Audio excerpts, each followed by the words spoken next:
What's up everyone and welcome back to the MMA Zone. Today, let's get started with Daniel Cormier talks about Dana White's replacement. When the Fertitta brothers decided to sell the UFC, Dana White had to come around to the idea of staying around and not walking away. And before we continue, make sure to leave a like on the video to help support the channel. At the start of 2024 though, Dana said that he'll never retire. Despite that, White has a contract with Endeavor that he signed in 2019 that runs for 7 years, meaning that between now and 2026, there's bound to be some more talk about his future as the head of the UFC. While there had been some talks about someone like Daniel Cormier or Chael Sonnen taking over, the past few years it's looking more and more likely that Hunter Campbell will eventually take over for Dana. During an appearance on The Bonfire with MMA Junkie's Mike Bond, DC weighed in on the situation, saying that he agrees with Campbell being the #1 person to be primed for taking over. When was the last time you heard an executive's name called as many times as Hunter Campbell? He has developed a way of relating to the athletes and their managers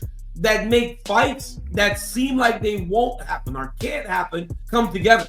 You know, it was only a few years ago that he took the lead in negotiations and everything. But just listen to the amount of fighters that not only tip their cap to Dana White anymore, but to Hunter Campbell. While Dana may not have any plans of retiring, based on how big of a role Hunter Campbell has played in negotiating fights lately, whenever he does take the wheel, the UFC seems to be in good hands. Merab Dvalishvili will be Bantamweight GOAT after UFC 311. At UFC 311, Merab Dvalishvili will look to pick up his first successful title defense when he fights Umar Nurmagomedov. Although Dvalishvili still got a ways to go to catch up to Aljamain Sterling, who's got the most title defenses in bantamweight history with 3. His coach, John Wood, believes that with a win, he would become the Bantamweight GOAT, given the names on his resume. During an interview with Inside Fighting this week, Wood weighed in on the situation and the emotion going into a heated fight against Umar Nurmagomedov, given how high the stakes are. If Merab goes out there and beats Umar, which I believe he will, I think there's no question that he's the Bantamweight GOAT. And had all those guys that he beat been title defenses, it's not even a question now. So I think we're looking at the next Bantamweight GOAT here shortly. He doesn't have to hate somebody or be whatever to be motivated, but it's part of the process. He gets into the fight. He's there to fight. He's there to go out there and do battle with the person across the cage. This one, there's been a little more emotion to it as far as he feels a little disrespected that he is the champion and that there's a lot of debate on whether Umar deserves the title shot. Heading into the fight though, the Machine is a pretty comfortable betting underdog, with the MMA community throwing their money behind the challenger. Between that and the fact that this will be Dvalishvili's first title defense, the MMA community might not have him as high up in the Bantamweight GOAT discussion as Wood does. UFC Fight Updates. With the first fight week of 2025 underway, let's take a look at today's UFC updates, starting with a pretty major report surrounding the first pay-per-view of the year, next weekend. According to MMA Fighting's Damon Martin, the UFC has not booked any backup fighters for the main event title fight or the co-main event title fight, despite Umar reportedly dealing with a fractured arm back in November, and Merab talking about a nagging injury back in December. In a post on social media, Martin wrote, "Quick note about UFC 311 next week. From what I'm told, there are no backups expected to weigh in for either title fight. Now maybe there's somebody quietly getting slipped in there, but multiple sources told me no backups." Martin also dropped some big news regarding the UFC's return to Seattle in February, reporting that the UFC is targeting a fight between Henry Cejudo and Song Yadong as the headliner, which means that Cejudo is definitely staying at 135 instead of dropping back to 125 after his loss to Merab Dvalishvili back in February. It was also revealed that Rob Font will fight Dominic Cruz on the UFC Seattle card and will serve as the co-main event. What do you think of this matchup? Let us know down in the comment section below. Last but not least, in the way of UFC fight updates, Rampage Jackson and Rashad Evans are set to throw down in New Mexico in a boxing match sometime this year. In a post on Instagram, Rampage wrote, "It's on. Y'all thought it was over? Nah, time to settle this one once and for all. Rashad Sugar Evans got me last time, but that was then, this is now. This ain't just a fight, it's a reckoning. Let's see if Sugar can handle Rampage 2.0. Stay tuned for the venue and pay-per-view details." Rashad had talked about the two throwing down in the ring back in November, saying that the two are planning to fight in February in Florida, but now it sounds like things are official, with the only thing left to figure out being the date. Israel Adesanya posted sparring footage of him and Dan Hooker. Here's the clip.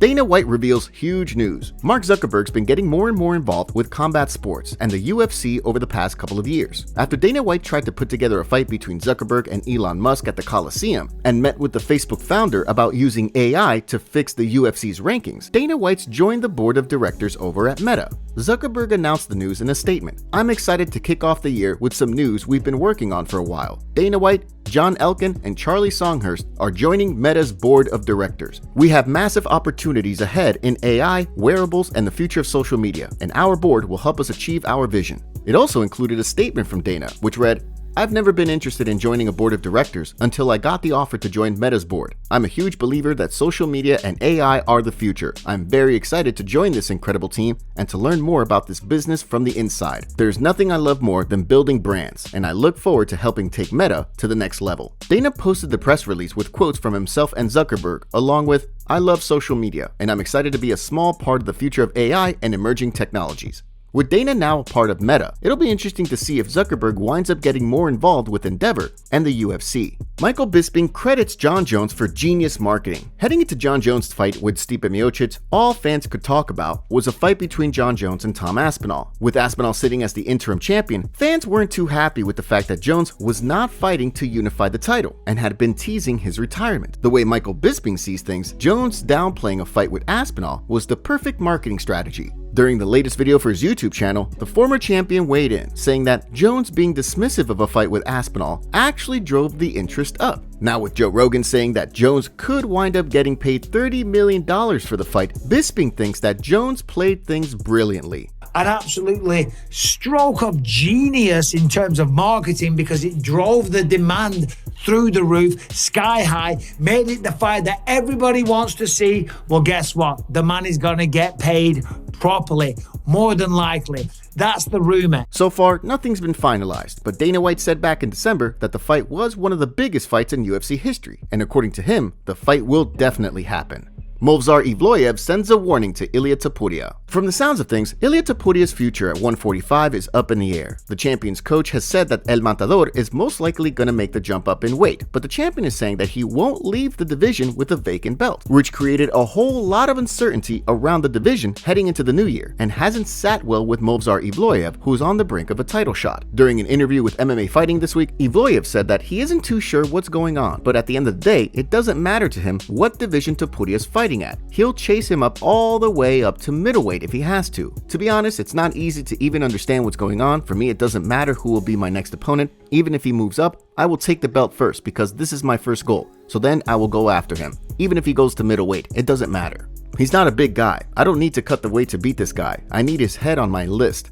Belt is first, but I don't think that he will leave the title. He's not going to go to lightweight. He will defend his belt soon. I don't know when, but we'll see. So far, there's been no real word about what will happen at 145 and whether or not Topuria will make the jump up to 155. But if the champion does stay at featherweight, the expectation is that he runs things back with Alexander Volkanovski sometime this year, with Evloev either waiting to fight the winner or fighting a #1 contender bout in the meantime. MMA community reacts to Darren Till's body transformation. After his boxing match with Tommy Fury got canceled, Darren Till has shown off a crazy body transformation on social media that's attracted the attention of fight fans. On Monday, Till shared a post-training pic of a mirror selfie where the former welterweight title challenger can be seen looking pretty shredded ahead of his fight with Anthony Taylor on the 18th. The MMA community weighed in on the situation, with Dylan Dennis writing, 6 main events in the UFC to boxing Anthony Taylor. Darren Till then fired back, 6 main events in the UFC. Say it again, my friend. Say the words in which your name will never be said alongside. 6 main events in the place you can't get.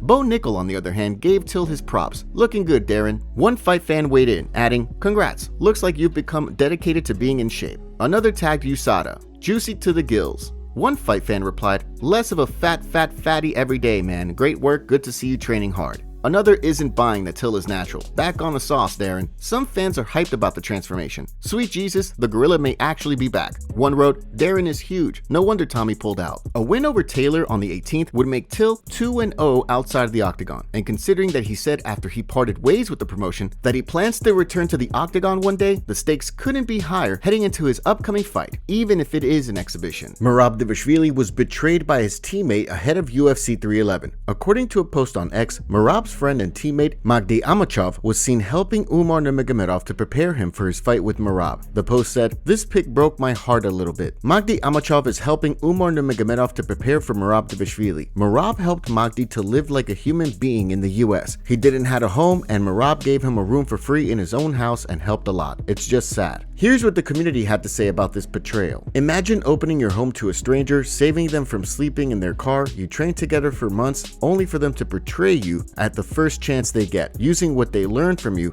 to help your opponent. Loyalty is rare these days. He's training Umar wrong on purpose. Not surprised. It's a lot more common than people realize. Same happened with Jorge and Colby. I always say be as respectful as you need to be. Trust no one." On the same note, I don't blame people. Some cherish their morals. Others are just trying to get by at the expense of morals. Rat behavior, ultimate betrayal. I just know he's telling Umar all of Mean's weaknesses and strengths, and watch it still not work. And still. That's a pretty shallow take. Helping someone in their personal life doesn't mean they owe you professional loyalty forever. This is their job, and athletes regularly work with different trainers and partners to improve. It's not personal, it's just business.